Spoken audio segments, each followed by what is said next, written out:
A história da Unesco.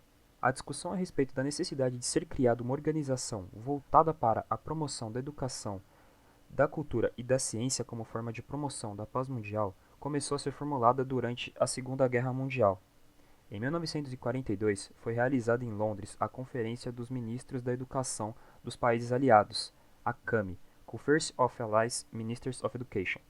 Durante a conferência, que buscava formas de reconstrução dos sistemas de ensino dos países aliados no pós-guerra, os ministros abordaram a importância de uma mobilização internacional para a consolidação de uma educação e ciência voltadas para a promoção da cultura de paz e da tolerância. Como resultado, a CAM encaminhou à Liga das Nações uma proposta de formação de um organismo internacional de educação. Ao término da Segunda Guerra Mundial, com a dissolução da Liga das Nações e a formação da ONU, em 1945 foi convocada a Conferência das Nações Unidas para o estabelecimento de uma organização educacional e cultural, ECO-CONF, que deu origem à Unesco.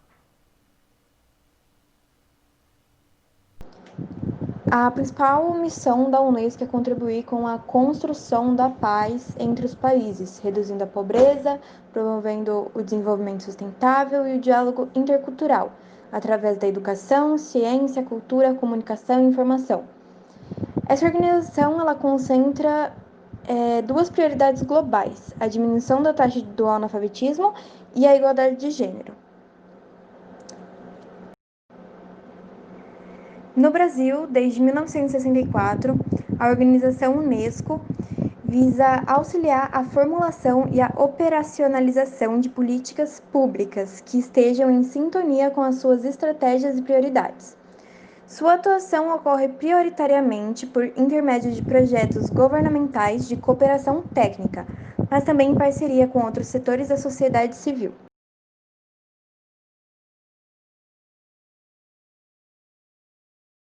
A primeira metade do século XX foi caótica para a economia mundial. Dentro de suas próprias fronteiras, países enfrentavam crises particulares. Fora delas, consequentemente, o comércio internacional declinava. As nações de todo o mundo cortavam relações comerciais na tentativa de salvar próprias economias. Assim, pouco antes do fim da Segunda Guerra, em 1944, representantes de 45 países reuniram-se em Bretton Woods, nos Estados Unidos, para discutir medidas de controle da situação que se apresentava. Era preciso reavaliar as políticas econômicas que levaram o mundo àquele cenário, bem como evitar o surgimento de novas crises.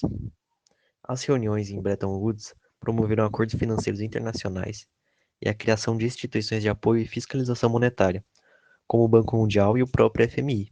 Foi ali, também, que se estabeleceu o dólar como moeda padrão para transações internacionais. Ao contrário do Banco Mundial, que foi idealizado como meio de emprestar dinheiro para diversos tipos de projetos de países em desenvolvimento, o FMI surgiu com o propósito de garantir a estabilidade econômica.